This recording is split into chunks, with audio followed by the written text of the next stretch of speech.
네, 이번 친절한 뉴스는 한미 정상 간 통화 내용 유출에 관한 외교부의 감사 결과 소식입니다.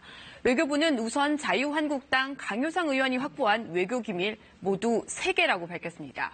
지난 3월 존 볼턴 미 백악관 국가안보보좌관이 정의용 청와대 국가안보실장과의 만남을 거부했다는 내용과 지난달에 있었던 한미 정상회담 실무 협의 내용, 마지막은 지난 7일에 있었던 한미 정상 간 통화 내용입니다. 두 건은 조사 중이고 한미 정상 간 통화 내용은 정부 합동감찰로 유출 경로가 밝혀졌습니다.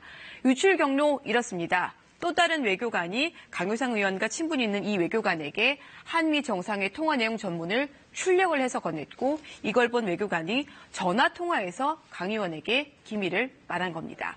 외교부 징계에 착수했습니다. 외교관 2명은 최소 정직이나 최대 파면까지도 검토 중이고 비밀 관리 업무를 총괄하는 고위 공무원까지도 책임을 물을 방침인 것으로 알려졌습니다. 또 외교상 기밀 누설 혐의로 고발도 할 계획인데 이 혐의는 기밀을 전달받은 사람도 고발 대상이어서 강효상 의원도 고발할 예정입니다. 그렇다면 이 외교관 기밀을 누출한 이유가 뭘까요? 외교관이 변호인을 통해 밝힌 내용을 보면 특별한 의도는 없었다. 또 상습적으로 기밀을 유출한 것도 아니라는 겁니다. 또 강 의원이 정쟁으로 악용하고 굴욕 외교로 포장하리라고는 상상도 못했다고 합니다. 특히 한미 정상 통화 내용 외에 강 의원이 추가로 알고 있는 내용에 대해선 자신과 무관하다고 합니다. 그러면서 그 근거로 든 상황이 이렇습니다.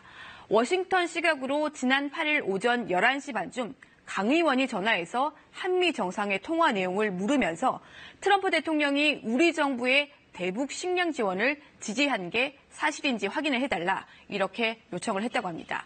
이 외교관 한미 정상의 통화 요록을 읽어본 뒤에 일단 사실이라고 확인을 해줬습니다. 그러자 강 의원이 트럼프 대통령이 방한한다는데 가능성이 있겠느냐며 강하게 불신을 하길래 처음에는 애둘러서 방한 가능성이 높다 이렇게 대답을 했는데 강 의원이 계속 이렇게 말하는 이유를 요구해서 기밀을 그만 말해버렸다는 겁니다. 이 내용 변호인을 통해서 들어보겠습니다. 계속 이제 부정적으로 말씀을 하시니까 성사 가능성이 충분히 있다는 것을 좀 적극적으로 설명을 이제 하다 보니까 일부 통화 내용 중에서 일부를 이제 인용하게 된 셈이 됐죠. 네, 이 외교관은 알려진 것과 달리 강 의원과 친분이 두터운 것은 아니라고 설명을 하고 있는데요. 그럼에도 불구하고 일단 물은 엎질러진 것 같습니다.